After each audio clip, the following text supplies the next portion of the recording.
accidental also. Well, that's 7702. 7702 and 771 are different. Yeah. The other things like identity, like doing kind of like zk proof for decentralized kind of KYC is not easy. Where do you see the space kind of like going here? Yeah, that's a good. Like if we think about the types of use cases that are important to make private. Like I made a presentation a few days ago, and like the top three I laid down were: one is finance, like basically payments. Two is governance operations. Actually, there were four. Three is DeFi, and then the fourth is identity. And I mean, governance operations needing to be private is like the reason why is basic. It's like the reason why all democracies have a secret ballot. Like you don't want voting to turn into bribery or intimidation or coercion or any kind of social game. You want people to decide based on their conscience. And then for identity, like there's a lot of valuable reasons for people to prove things about themselves, for people to prove that they're not civils, for people to prove that they're members of a community, and so on and so on. And you want to be able to do this without revealing everything about a person's identity. So I think, okay. Yeah, basically, like ZK snarks are a bit like one of these natural ways of doing it, right? And I honestly don't believe that there should be like one identity protocol to rule them all, right? I think the more we have different identity protocols of different types, and and none of them get close to 100% market share. Like there's, I think, a lot of reasons why it's like safer and that's like less vulnerable to coercion as an ecosystem. You need to protect privacy. Things like Pope should be ZK Pope, like from day one. ZK passports existing is good. I mean, things like the circles, like that's going to be harder to figure out how to ZK, but it should be ZK. So it's I think it's a super important thing for us to do. Agree. Do you see? I remember there was kind of like this debate around privacy preserving versus CB resistance. Can we actually build credential systems that are both privacy preserving, CB resistant at scale? So I think making something that's privacy preserving at scale is probably not too hard. Actually, the higher the scale goes, the easier privacy gets, because your anonymity sets go up, and like you have more buffer in case someone accidentally reveals some information about themselves because of like timing or whatever. Civil resistance and scale together are harder because the larger the community you try to scale into, the less you know about what's going on, and the harder it is to like directly identify and prevent different kinds of attacks. And so I think this is one of those challenges, right? And so there's like actual civils, like people making fake accounts, and there's people selling their accounts or renting their accounts, and like this is the sort of thing that just happens all the time in any of these existing ecosystems as soon as you put any kind of economic weight on them. It's an important problem. It's like definitely a challenging thing. Sounds good. I see we have like 8 minutes left, and I'm very passionate about DevX. But I want to ask you how we are doing this right. What does it mean? Like, next year, what will be like a private by default dev stack that we should actually use? Because it's not easy to understand the space, and we need to give instrument for developers to actually like have this by default. Yeah, I mean, I think what we need is we need better tools and better software that just natively does things in all of the privacy-preserving ways. So like packages that basically replace the existing RPC with something that's much more privacy-preserving, and there's a couple of different ways of doing that. We want to send transactions through Tor or through some other mixnet. Like basically, we want to create as much of these packages as possible and make them defaults. And then the other thing is that I think it would be good to create an entire kind of application ecosystem, like where we have like these kinds of guarantees are easier to police, right? Because like honestly, the whole concept of dApps being websites is like terrible, right? Like basically, like if a dApp is a website, then effectively, if someone can hack the website, then they can just like immediately serve you or even serve individual users a totally different copy of the interface, and like no record of that ever gets saved and audit trailed anywhere. And like they can basically do all kinds of things, right? And so at the very least, like we should be loading UIs from IPFS hashes on chain, and like those hashes should be directly run by like the multi-sigs done by the project team. So we have on-chain version control, and you should just like directly integrate that with like on-chain Git. I mean, I'm sure like radical people will be screaming at me and telling me that they have all this done 12 months ago, and like that people should go look at it.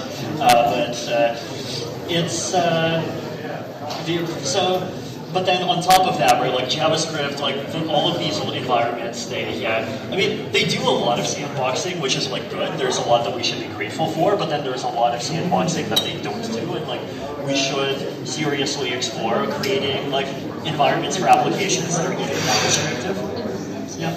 Yeah, I mean, sandbox, I agree. Any other gaps that you see for kind of like builders today that they're not able like to kind of like build these privacy components? I don't think there's one answer. I think it's like 100 little answers. There are a lot of those. Okay, sounds good. What else? 6 minutes here, but scalability specific, right? How do we kind of like see ZK proofs to evolve from now on to become part of this the layer 2 execution? Have you seen ethproofs.org, by the way? ETHproofs.org, so it's a website that basically shows there's various ZK VMs proving the Ethereum layer 1 in real time, and it's getting to the point where you need like somewhere between a couple dozen and a couple hundred GPUs to prove the average load of the existing Ethereum L1, which is not even ZK optimized at all.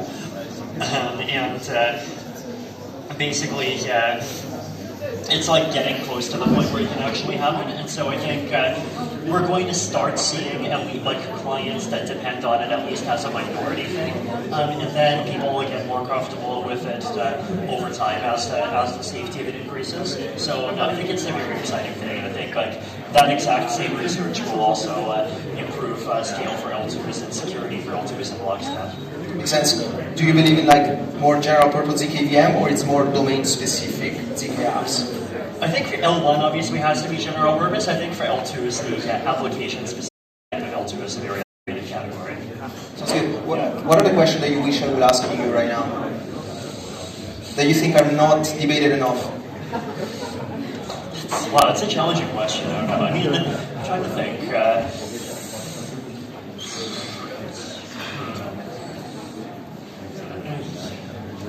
I mean, okay, I'll take your question. Yeah, go for it. Hi. Hi, my name is Pauline, and I work for Change now, but that's a little bit of a like more personal thing for me. I might be controversial, so tell me to like shut up if need be. But I'm a marketing person who came into this techie whatever event to kind of listen to how you guys talk about technology. And what I've noticed about Ethereum recently, because I've been following it since like 2018, Ethereum is a chain that so many people need to be using right now, especially with ZK proofs integrated, especially with the Pectra update. I think you guys need to work on your narrative. Tell everybody needs to hear about it. Every political activist in the United States and in the other countries with authoritarian regimes needs to hear that. They need to use ZK proofs, and you need to make it more public. I mean, this is just like a little bit of friendly advice, and I guess my question here is, are you ever going to kind of address that in any way? I think this is a good point. I'm so sorry. Yeah, I think, okay, I guess the way that I think about this is that for people who are inevitably further away from the tech, the approach that generally works is that the apps speak for themselves, right?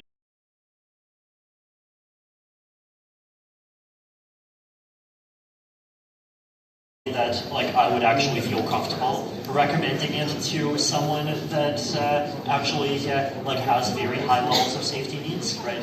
And I mean, I think like to me, before we get to that point, right? Then like I think there's a good case that sort of speaking developers speak to developers is a good thing, because like what we need to do is we need to like actually get to the point where we move from like wallets that take 5 clicks that you have to install that are annoying to something that like actually passes that bar. And then at that point, like once that happens, then I think we absolutely should. I don't know. I guess I'm curious. Like, what do you think about that perspective? Well, basically, I guess I'm kind of speaking from the point of like a regular retail investor or someone who just like me. I work in crypto, but I do have relatives in countries where I need to send money somehow, and I'm not specifically allowed to do that. So basically, I make my money in crypto, right? And I send that crypto abroad to Poland so that my cousin can offboard for his mom and dad, right? Yep. In Tron, right now, it takes me $7 to send $150 in a transaction. In Ethereum, it takes me 50 cents. Right. I think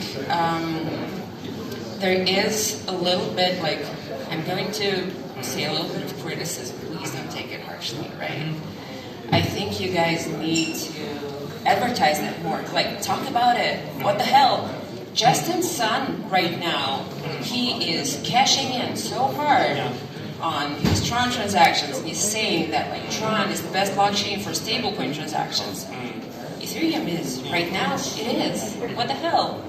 That's Tell everyone about it. Yeah, I mean, that's interesting. I mean, I think like Tron being more expensive than Ethereum L1 is like definitely one of these things that we actually haven't even updated to, and I think it's a fair point that we should. And also one thing, like Tron isn't as private as Ethereum is right now. Indeed. I mean, right now they're definitely both. Well, I mean, I guess Tron doesn't even have anything like railway or privacy goals on it, right? But yeah, no, this is a good point. I mean, I think having like better, like privacy guides for the user would be a good thing. Okay. We have a question in there, in the back. Hello, my name is Alexei, and I have a specific question related to privacy. Let's say I have a ZK passport application, and the first step you should give your ID with your the chip relations.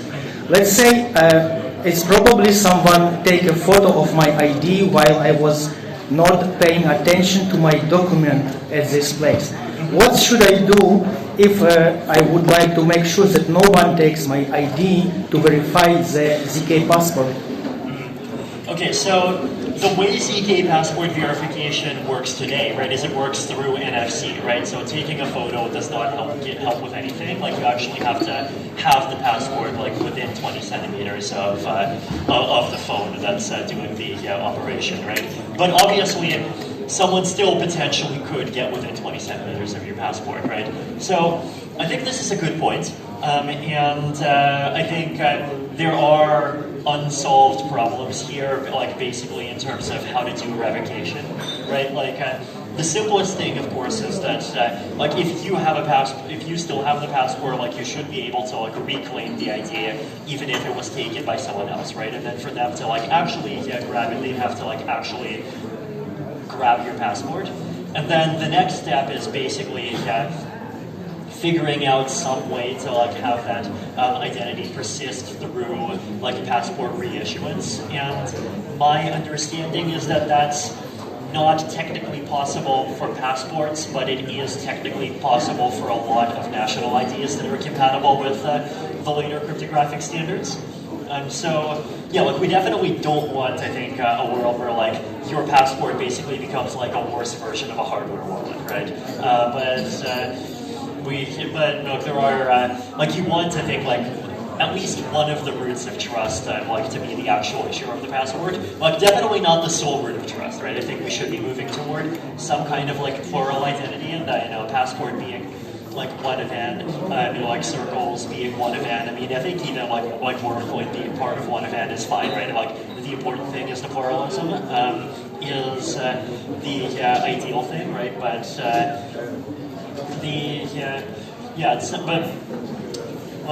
like there's still stuff that needs to be developed in that way. Like the current design, it definitely is vulnerable to your passport being stolen. We have, I think, a question there. Hi, Vitaly. I heard you're talking protocol there, and it seems you are considering the migration to RISC-V. Do you think Rust programming language is going to be more relevant? I mean, I think it will be. I think I've definitely heard that there are a lot of developers who are who are not currently crypto developers. There are people who have existing Rust code for non-crypto applications, and they're interested in basically blockchainifying some part. And for them, a Node.js type of approach where you have the same language on the equivalent of the front end and back end is actually good for DevX. So it'll help for that reason. I personally do expect that even that after a switch to RISC-V, Solidity and Viper will update to RISC-V backends, and Solidity and Viper will continue to be popular languages because, I think they actually are very underrated and they deliver very clean code in a way that Rust actually doesn't. So I think, so I expect both to persist. Thank you. We had a question here in the back. I'd like to propose a scenario where humans have 100% memory, accurate memory. What are your thoughts on my right to be forgotten and your right to privacy? Where is the line? Yeah, I mean, I think the right to be forgotten is a challenging concept that kind of breaks down at the edges very easily for exactly that reason, and it's something that's definitely going to become even more important as people become even more LLM assisted in various ways. One very practical thing that we can do to improve things there is deniability. So, for example, a lot of end-to-end encrypted messaging protocols, they already have the property that, when you send a message, you're proving the message in a way that the proof is only convincing to the recipient. Effectively, the way that this works is if I'm sending a message to you, then the signature of my message is a zero-knowledge proof that I either have my key or I have his key.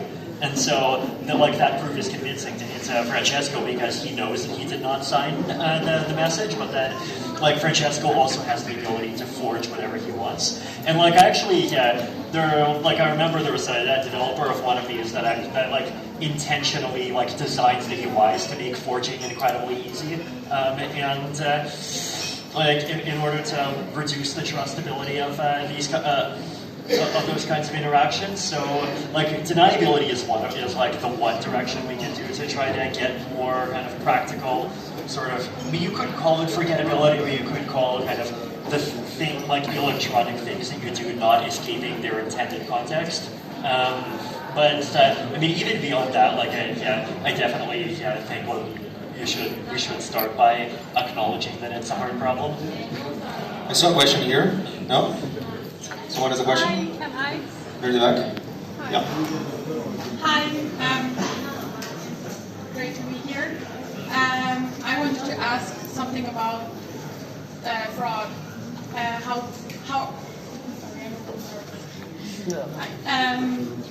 How are we going to make sure, or is there a possibility to make sure that people who are war criminals or something like that do not have the chance to get a passport or a possibility to send blood money to other people or something like that? I think it's something that is... Yep. So this is one of these areas where I think the programmability of zero-knowledge proofs is actually extremely powerful, right? Because you're able to prove all kinds of complicated statements. You're able to. I mean, I think this is already being used pretty well in things like privacy pools and Railgun, where you're basically proving that you're not one of the people that's in some identified set of known bad actor deposits, and so it's able to exclude people without actually needing backdoors and without allowing any kind of retroactive or rug pulling of people's privacy. You can do similar things for identity and governance type of applications, right? You can make you can make proofs over claims about your reputation, mean, you could even do things like have systems where, like, potentially, like, if some action that you take like gets ruled to be a bad action within the context of some system by some like governance mechanism within that system, then like your reputation within that application gets penalized, and that gets done at the same time as preserving pseudonymity or even like anonymity. So I think there's a lot of these interesting directions that are really worth exploring, and like I definitely agree that we have to, right? Because I think if you create privacy preserving systems that like basically don't make any attempts to distinguish between high quality contributors and scammers, then like the entire thing just kind of drops down to the lowest common denominator, and like you basically get another version of 4chan, right? And so like I think it's in people's interests, but at the same time, like anything like this really needs to be done with care in order to avoid capture. Like to me, the general principle of this again is like we need like in general you want like more multi-level ecosystems, right? Like you want like the fact that to me the fact that social media is fragmenting away from Twitter, and now we have Twitter and Mastodon and Blue Sky and Marcaster and Truth Social in there and so on. Like to me that is good, right? Like to me it's good to avoid like single global like monolithic things, right? And the more you can actually have different platforms and have different rules, and the more individual platforms themselves can be designed in ways that support different sub-ecosystems that have different rules, then like the better, and the more you can like solve actual problems, but at the same time limit a lot of like the large-scale abuse that comes from controlling the rules themselves. So that's like I definitely favor building like ecosystems and tools with that kind of principle in mind. Sounds good, guys. We have 2 minutes and 50 seconds. I think I saw a question here on any AP that we should study about. You mentioned 7701 on privacy. Any other APs that?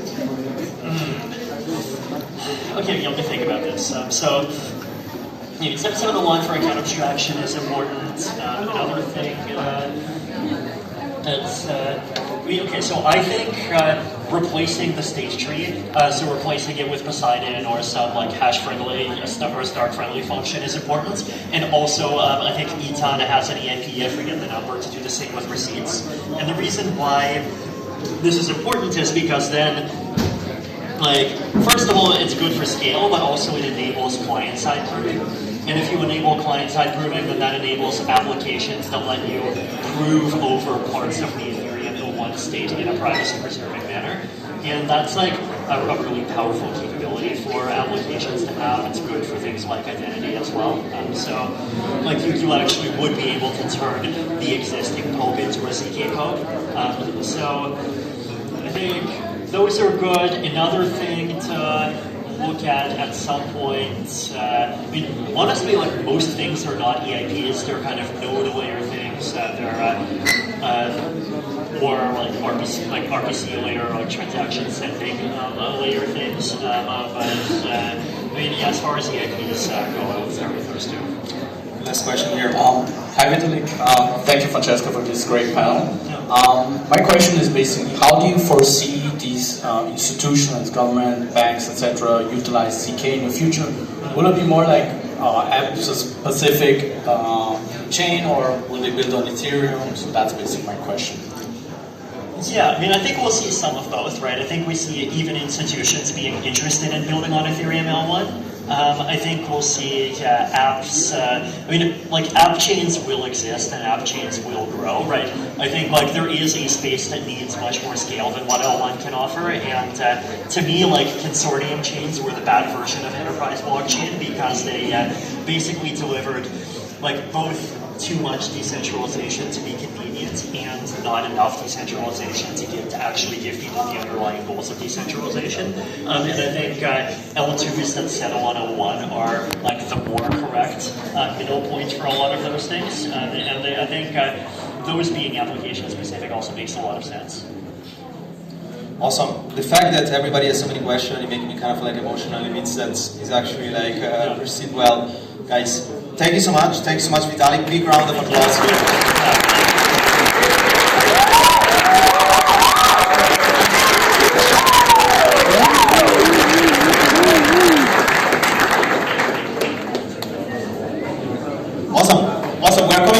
15 minutes with the next panel. Thanks so much, guys, and please enjoy some drinks, pizzas, and anything.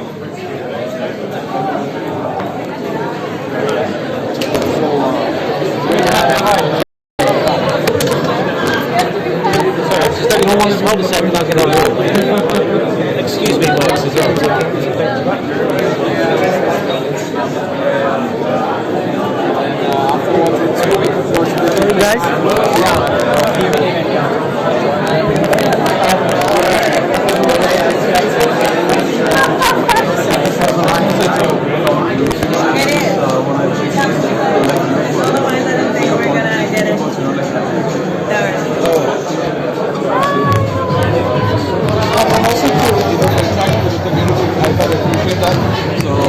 Yeah, just want to express my gratitude. I have a question. So you're advocating for recreating infrastructure, basically, the protocols you have that. But as vendors, we're being conditioned for something else, being trained for something else. How do you see the Ethereum Foundation, for example, should train people who should be investing? Because I have been going to the hackathons and everything like smart contracts, some high-level stuff, JavaScript. So we go to the, okay, I like the idea, but I don't see how many people on the room are going to do that. I agree with that, and I agree that the training needs to change. Yeah. Thanks for that advice. That's like actually Yeah, I think we need to have some resources for that sometimes. So please. Виталик, что почему их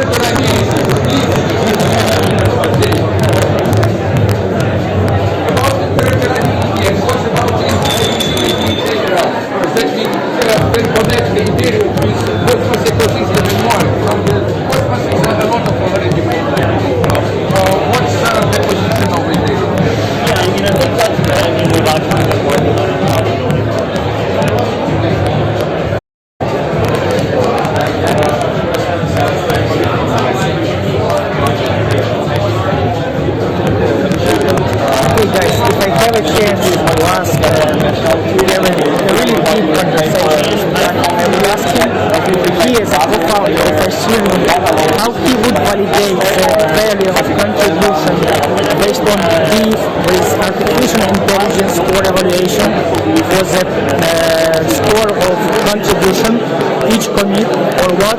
I would like to talk about it with him next time. I see he is in a rush. I don't like this kind of